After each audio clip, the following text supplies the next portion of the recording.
Today on the Live Free and Ham podcast, let's see if you can guess which one of our hosts likes a big heaping spoon of Elmer's glue with his coffee in the morning. I know it's not me. Now in this episode, we'll be talking about technicians again, diving deeper into maybe what an Elmer is. Thanks again for streaming our podcast. It's one of the best, in my opinion, bi-weekly podcasts covering all things ham radio in New Hampshire and New England. From what I heard, we're rated 5-star by Sears and Roebuck, and 4 out of 5 dentists approve of Live Free and Ham. If this is your first time listening to our show, welcome, and thanks for joining us. If you're a regular subscriber, we appreciate you being part of the Live and Free Ham podcast. And if you like the show, please consider providing us a review on iTunes or one of your favorite podcast players. And again, every review helps us find our show by people like you and the ham curious. And also, if you can, share the links with others to spread the ham love. And if you want to support our podcast, we have a Patreon or Buy Me Coffee links on our website. And as always, you can check out our website's past episodes, latest swag, and Patreon and Buy Me Coffee links. So without further ado, let's get into today's show. I'm your host, Eric, call sign N1JUR, and I'm joined by... My name is Ryan, call signs W1SNH. And I'm Todd, call sign W1STJ. All right, cool. Well, hey, guys, thanks for joining us. So what's been going on with you guys in this week in ham radio? I know everyone knows we were talking a little earlier. What's going on with you and ham radio today, Ryan? Well, so I just finished a family vacation trip. So we were driving in the car for a while and actually had a lot of fun listening on 5.2 as I was going through the various New England states. And 5.2 is pretty quiet New England. Heard a little chatter as I was going past New York City, and surprisingly, down in Pennsylvania, 5.2 is very active. So I made several contacts, spoke to a couple guys on in their mobile rigs, and one guy was at a park bench just reading a book on top of a hill, and he had his HT, and it had great reception. So that was neat. And then later on, actually today, I was pretty active being a hunter on POTA. So just worked a couple, South Dakota, Texas, Colorado. And, they're relatively faint, but I made the contact. It was fun. So nice. With your 5.2 contacts, nobody yelled at you to get off the emergency channel? Nope. It was good conversation. So what else over to you, Todd? I missed the New England QSO party. I was pretty upset about that. Totally forgot about that. Yeah, I hit third. I got that certificate. I figured I'd go for second, but didn't have any time. Was kind of too busy, and the weather was nice. And by the time I got inside to look at the shack, it was already over. So I don't know who did it around, who we know, but I didn't do it, and I was kind of bummed because that was the one I enjoyed doing last year. So I'll have to put it in my calendar for next year, and hopefully I get back into it. Same here. I just totally spaced it. Well, I mean, obviously I was on a baseball diamond, so there's no way I was going to be doing anything for the QSO party. That was awesome on the award, though. I was quite impressed with that. You were kind of surprised by it too, right? Well, yeah, I sent it in like a year ago. And I just totally forgot about it. And then I get this email saying that I was third in low power sideband. Wow. So I didn't know you were operating low power, did you? Well, I guess anything under 100 watts is low power. Low power? Wow, I thought that was 5, but hey, cool. Well, that's what I thought, but I don't know. I forget. Maybe I was running low power. I don't remember what I did. I could have dropped it down, but anyway. It was a year ago, man. Yeah, it was a year ago. Like, I can't remember what I did yesterday, let alone a year. So that was kind of cool, but yeah, I missed it, and I'll have to make sure I do it again next year. It was a fun one. Yeah, for me, I shared earlier, it was baseball weekend for me. My son's a college ball D3, and so big championship weekend. But for my kind of ham radio stuff, I didn't do a whole lot of radio over the weekend. Obviously, I missed the New England QSO party, which is obviously good evident there, and we'll probably touch upon down the road why I don't have HF at home for right now, but. That's a topic for a later date. But one of my exciting little tidbits today, ham radio related, that I was happy to hear, and I'm going to shout out a quick praise for this vendor.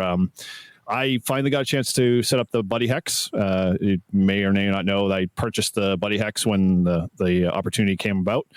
Chris at Buddy Pole, sent the email and I jumped on it. And Todd and I decided on Nearfest that we were going to go out and set that thing up, and found out that, the 15-meter element was like so droopy that we were like, this doesn't seem right. It should be tighter, blah, blah, blah. So we never really got a chance to play with that antenna. So, forward thinking, 2 weeks later, I finally have an opportunity to set it all up. So I got it set up.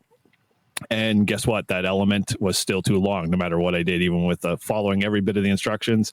So my shout out, and I would it's awesome to have vendors that are like this, and they're great. I called Buddy Pole up on the phone while I'm standing there in the field and talked to the guy. I think it was Bert, or no, it was Bob there, and explained what was going on. Bob's like, hold on a sec. Chris is standing right next to me. Now, Chris is obviously the Buddy Hex designer and obviously owner of Buddy Pole, and he's like, hold on a sec, let me find out what's going on. And I'm there, so they came back, and I hear them in the background chit chatting, and all of a sudden he shouts back to me. He's like, oh, it looks like one of the elements is too long. We'll just ship you out one today, and you'll get it in a couple of days, and just ship the other one back to us, no problem. We'll throw in a UPS label so you can get it back, and everything will all be good. And he's like, everything else good with the antenna though? There's no problems, everything all good? And I'm like, yeah, no problem. And he's like, just take that one off, you'll be fine. And so, took it off and set it up. And of course, today is pretty windy. So, I had to guy it, which was an interesting experience for another time. But like Ryan said, we did a little hunting, and I love the fact that you could it's a 2-meter beam basically. And so it's rotatable. And so, you can just sit there, turn up the volume on the 891 and listen from the rotator, when the signal gets louder and when it goes a little away. And it's literally just like a beam of light, RF that you're tuning into. And I'm like, I was like, this is amazing. I was literally, everything across 2015, 2015, 10, 6, even 2 and 440, all was like under 1.5 to 1. So, I mean, this antenna is going to be fun, little antenna, well, not little by any stretch of imagination, to play with in the future. So I was right that the red one was too long, right? I knew it. I was like, there's no way that this is supposed to fit here. It's way too long. Why did you ask him why it didn't tune? Was it because that one was on there? He said basically once you get to a point where not all the antennas are cut to length and resonant, then, it throws everything else out. So he's like, just take it off, don't use it, and everything will be fine. That's encouraging when a company like that stands behind their product. So yeah. Totally. I mean, I was blown away that the fact that he stopped to have a conversation and fix the problem for me while I'm out in the field. I expected to be like on hold and, be in voicemail hell for, eons trying to, get a resolve for this. And, it's literally going to be solved in literally 4 days. And so my thumbs up and kudos to Buddy Pole. And if you haven't bought any of their products, go out there and spend the money. It's definitely well worth it. I think you got a similar antenna, right, Ryan, from them? I did. I got their vertical model, so for my POTA setup. Yeah, I've got the Buddy Pole. What is it? The Buddy Pole Pro, and that was that saved us getting all set up to get that park activated, because we were just like, yeah, this isn't working. And we set up the Buddy Pole Pro in like 5 minutes, maybe got it up, and we were getting that day. I didn't even have the counterpoise on. And we remember, and we were already getting like, I could hear it on the radio. I was like, oh, it's going to be a good day. And then we finally got on, and then we didn't have any internet. So it took us a while to get posted or marked. Yes, we did. Yep. And then, but yeah, it was good. We got a good amount of contacts, and, though I can't say enough about it. I love my antenna. I bring it with me everywhere. It's nice and compact, and obviously you couldn't bring the Hex, on your carry-on on the plane, but the Buddy Pole Pro is definitely a good traveling antenna. Yeah. For a trade-off of the two antennas there, one Ryan has and yours, you can't beat them. Literally they just work, and they're just idiot-proof. I mean, the antenna, all the color coding, everything is just simple. You can follow colors, and you're not colorblind. You can put this antenna together without too much effort and get it right. But all right, cool. Well, it sounds like an interesting good start to the week, I guess, and follow up from previous week. But so we're going to dive a little bit more into today's topic around technicians. Last week we talked, last episode, I should say, we talked about, our experiences with technicians and, all of the things surrounding, what you have to consider when you dive into the hobby as a technician the first time out, and, work towards better, overall like strategy. You good there, Ryan? Okay.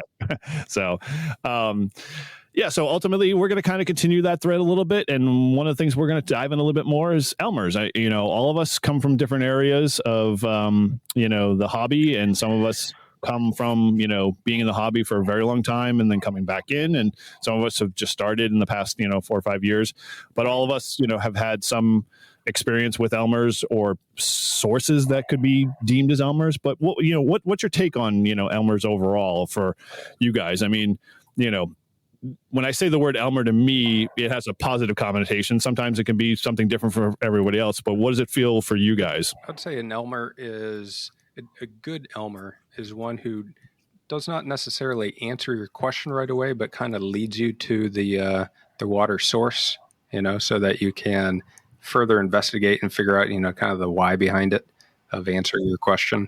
Right. And I can think of a few current club members who are very good at that. They have the depth of knowledge and background experience to survey the question, understand why I'm asking it, and say, well, here's why, but have you considered looking at it from this point of view? And, this also plays into, the subject.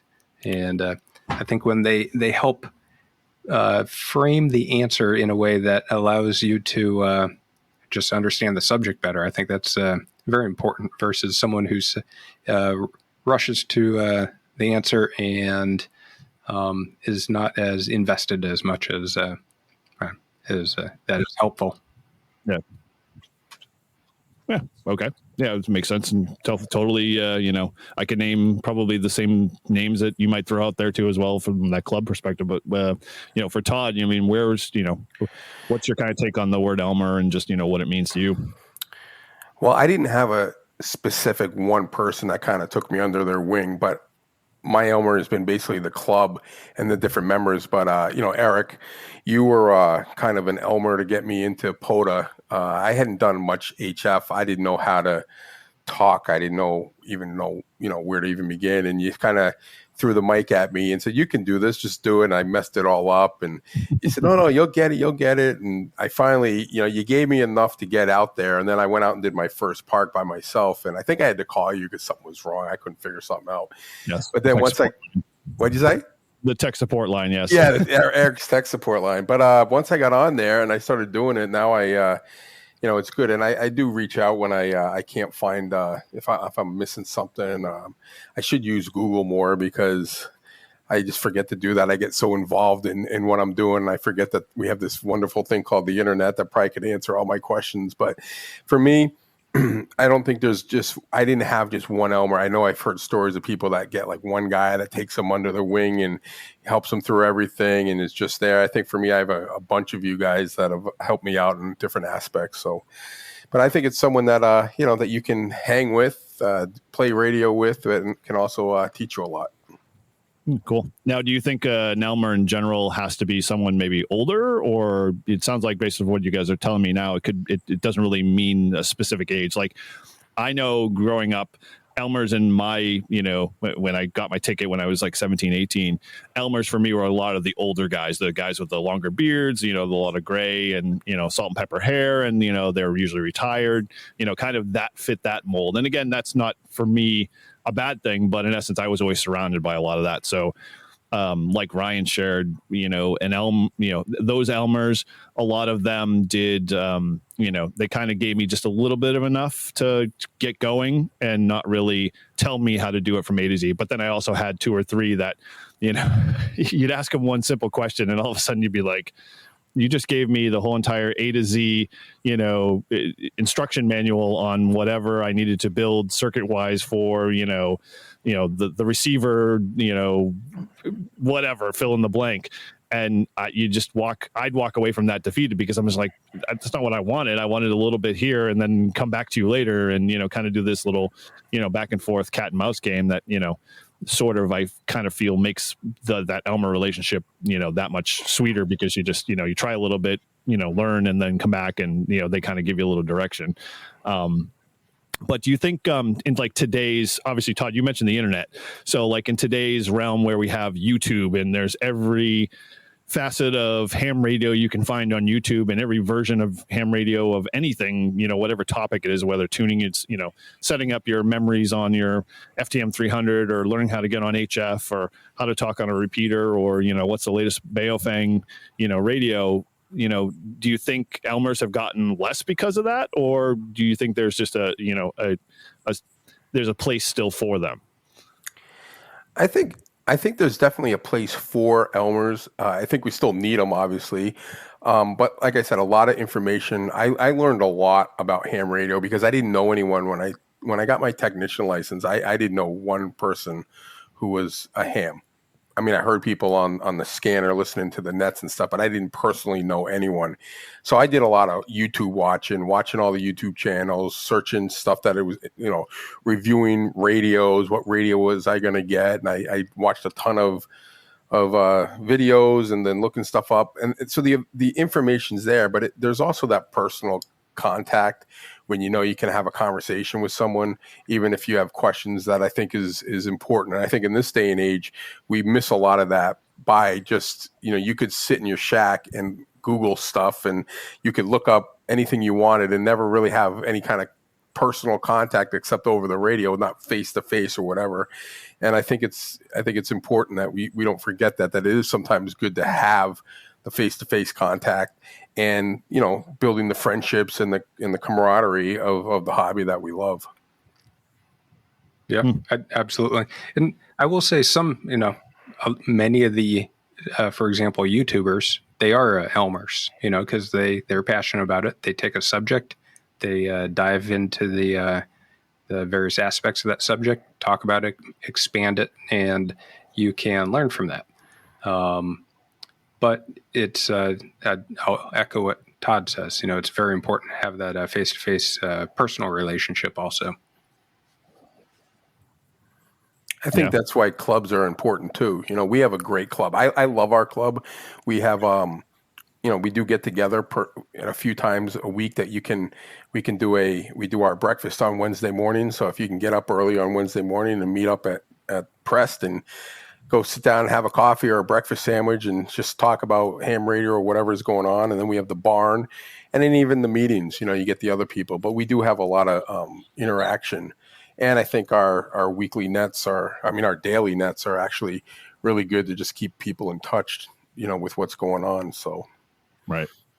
Now, do you think our club's an exception to what's out there? Because I do hear, I'll just peruse some of the discords of other YouTube channels and stuff like that, of people just saying, there's no Elmers, I don't have the club, that's in my local area doesn't, has a whole bunch of older people that just want to get together for coffee, but don't talk, about anything radio. Do you think our club's kind of the exception to that rule, or, we just happen to have a, perfect storm, kind of I'd say tough to answer only because I don't have any experience with any other clubs. So, we're in the Northeast. There's a lot of there's a greater population per square mile versus other parts of the country. So, we do have it is a very active club, but compared to other clubs around the country, I'm not sure. But I hope they are as fortunate as we are because this is a great club. No, I agree. I think, when I was looking for clubs and stuff, I looked at our club because I always heard the net every night. So I'm like, I got to check them out. I looked into the Nashua club.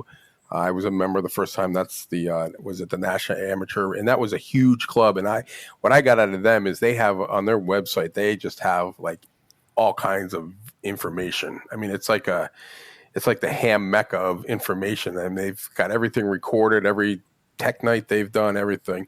But it didn't seem as personal as our club was. It's there are so many people who are involved, and you would just be talking to people on the radio on different repeaters. Oh yeah, I'm a member of the net. And you never even saw them or heard of them. Like, oh really?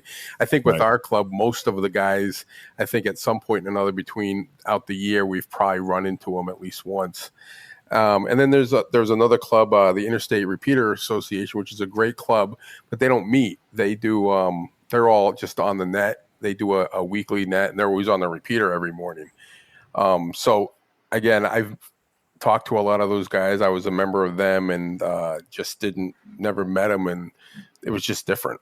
So I think for our club, for me, it works out really well. We've got a lot of different interests. We got guys that do CW, contesting. We've got guys that do POTA and like me that I enjoy. We got guys that love doing the FT8 and stuff. And then we've just got guys that just like to check in on the net. And for me, it's all good. It's a good bunch of guys. And I think we do a nice job keeping everyone together. And, we even invite the wives sometimes. Yes. Just got to keep inviting. That's all you really can do, right? Yeah. So all awesome, points. I think it was timing for our club and where we were. And in the case of, obviously, over the past 2 or 3 years in terms of the growth, but there definitely is a strong foundation of people in the club that want to keep the club alive for both the historical reasons and for purposes of just exactly what we're all experiencing now through all of the, the opportunities of, being Elmered, becoming Elmers, being able to help others share the stuff that we all have passions about. I mean, Todd, brought the point about POTA and Ryan was talking about, some of the hunting stuff that he's doing. I mean, all of those aspects have drawn from our club and the people in our club. And so we touched last episode a lot on just getting in a club and how important that was. And I think we're kind of stressing that here now. It's like, you'll find an Elmer almost kind of naturally through osmosis in a club setting, because that's kind of where they kind of come out of. Elmers, aren't like they used to be, where you'd, your parents would hook you up with the neighbor guy who was a ham radio operator in the neighborhood. And that's where you'd learn, all about the hobby, and, he or, she would be your Elmer for whatever. It doesn't really kind of happen now. I know I didn't grow up that way, in the hobby. And it was only through scouting that I had, developed a really good relationship with with an Elmer there who was, a great friend, but at the same time taught me, pretty much anything that I wanted to learn about the aspects of the hobby, but without, feeling like he was going to impress upon his beliefs of a certain mode over certain other things. Like I've bumped, and maybe you guys can share if you've bumped into the same stories of, Elmers or people that, are they're passionate about a certain area and that's all they push. And, we'll take the CW debate. There are people that like CW is the only way to go. Now all of us, have touched CW, heard it, may do it a little bit, but, there's the, for an Elmer to be in your life, sometimes they set up that barrier of okay, well, you got to be a CW guy in order to be able to kind of get in, in with me and whatnot. I think, that's a tough thing to face with, especially when you're, in a place, trying to look for an Elmer, trying to look for somebody who has, some bit of information that can help answer some of the questions that you might have. I can't tell you how many, you peruse the boards that are out there, in Discord, and people are like, well, hey, what antenna do I buy? And, everybody comes out of the woodwork basically saying, well, why don't you just Google it? And it's like, why don't you just be an Elmer and Elmer them and help them along the way? I mean, that I think that's more important to share what you know than to just, throw up a wall and tell someone to go find it on the internet. I agree. And there's nothing wrong also with having multiple Elmers, Everyone is experienced or has, a specialty in certain subjects. And if one Elmer can teach you about, say, RF propagation and the ionosphere and, different modes at what parts of the day, and give you specific examples, they may not be as versed as someone else in, say, computer networking and setting up your shack, or, Linux and programming. So, you may need to search around multiple different people.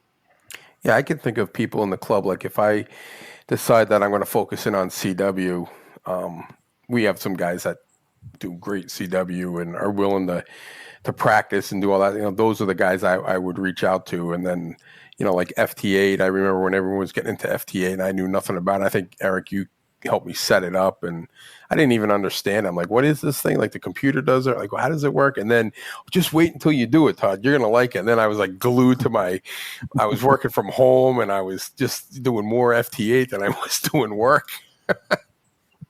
So, but yeah, I mean, you and I are going to be in this therapy session, and I'm going to be apologizing every 5 minutes.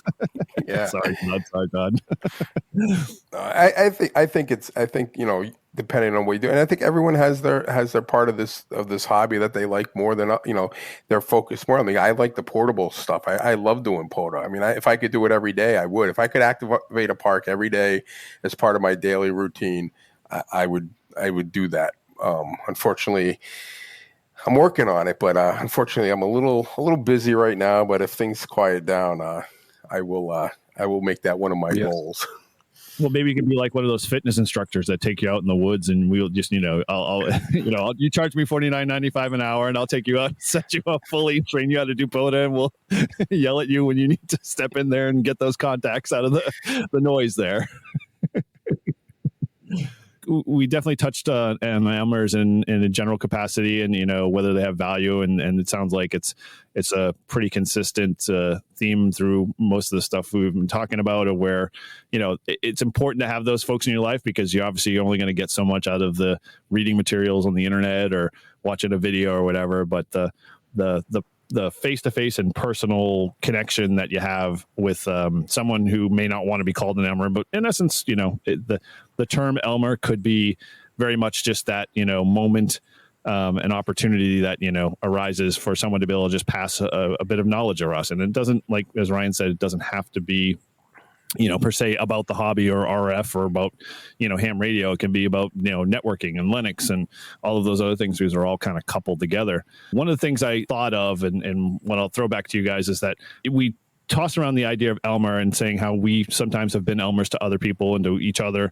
Do you feel like you need to be an expert to be an Elmer? Is that like a requirement? I'd say no. I mean, I'd say it's more experience with that specific subject.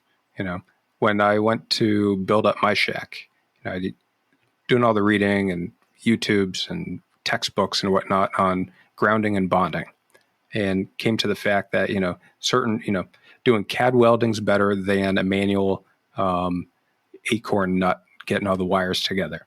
So I figured out, how to do that and go around the house. And so now when, other people are building their shacks, I have the basic concept and experience of bonding and grounding the shack and getting a single point ground. And so people have questions.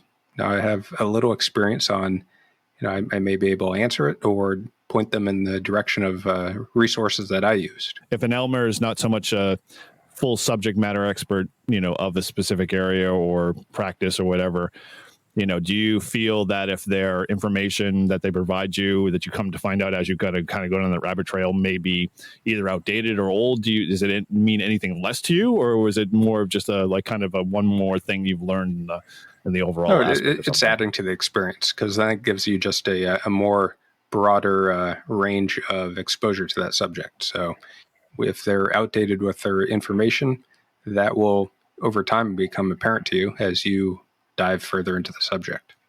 I don't think at this point, I don't think I'm an expert in anything. Maybe POTA. I could probably get someone out and at least get them activated. I've done it enough times through experience. But I think one of the things that I think I could do really well with is if someone was brand new and wanted to get into ham radio. And since I just kind of recently done it in the last couple of years and kind of gone through these experiences and said, I wish things were this way and that way, I think I could guide someone into kind of the introduction into ham radio and then lead them off to experts like, Ryan with the grounding. Oh, you want to build your shack? You got to go talk to Ryan. He'll teach you how to ground everything. If you want to get a flex radio, you better go call Bill, because he's the flex guy, right? What do you now? Yeah, well, it's still Bill. I still haven't gotten the email. I am waiting for a flex radio. It's been a couple months, and they keep telling me it's coming. But I think that's really what's important is, different people can be better Elmers at different things. I think there's still, you might find someone that you connect with really well, that's an expert in a lot of different facets of the hobby, and they would be perfect. But I don't think you have to have just one to be able to learn and grow in the hobby. I think it depends on the situation. I think in our club and with myself, it's just been great to have multiple people who have taken an interest in helping me out and teaching me, how things are done. And like I said, I know a lot more about the hobby and about ham radio and radio in general than I did when I got my technician ticket. Dude, I think you hit it on the head there. I mean, that's actually a pretty good summary. And what I was alluding to is that it sounds like it takes a village, as the saying goes, to, kind of raise a, ham radio operator, we'll call it. But it has been an awesome experience to be witness to and watch, but at the same time, from our interaction in, what I've done with POTA, and then you passing, taking the torch and running with it, and then just replicating that thing. It's important as us as ham radio operators and amateur radio operators to be evangelists of the hobby. More so, it's all about the friendships. It's all about connections and bringing people together from all different walks of life. And I keep coming back. I don't know about you guys, of, a connection with other people, that are smarter than us sometimes. Yeah. I freely admit it too. I tell my wife I hang out with all my ham radio buddies because they're all smart. I hang out with smart people now. Yeah, imagine that T-shirt. Ham radio is a smart sport. Yeah. I think we're all in consensus with Elmers. There's, we've all had positive experiences from it. All of us have been witness to doing that in our relationships with all people that we come into our club. So I think bottom line, in summary, find a club, find a good active club, and you'll find your Elmers there. You'll find the people that are passionate about the hobby. The rest will kind of work itself out. Absolutely. I agree. Sounds like this is a good place to put it to rest. I mean, we're going to be talking next episode a couple of controversial issues. We've got some interesting stuff lined up going forward. So stick around, enjoy the ride with us. Please, if you can, comment, be part of our Discord. We want to hear from you guys. With that, put this to a close. Thanks again for being part of Live Free and Ham podcast. We appreciate you guys, and we'd love to hear from you. And as always, you can visit us at livefreeandham.com. Follow us on Instagram at livefreeandham podcast, or get in touch with any of our hosts by email. You can find me, N1JUR at N1JUR. Find me at w1snh.com or Ryan at w1snh.com. And you can find me, Todd, at w1stj.nh at gmail.com, and you can find my website at w1stj.com. Well, from all of us at Live Free and Ham, 7-3. 7-3. Have a great night. 7-3.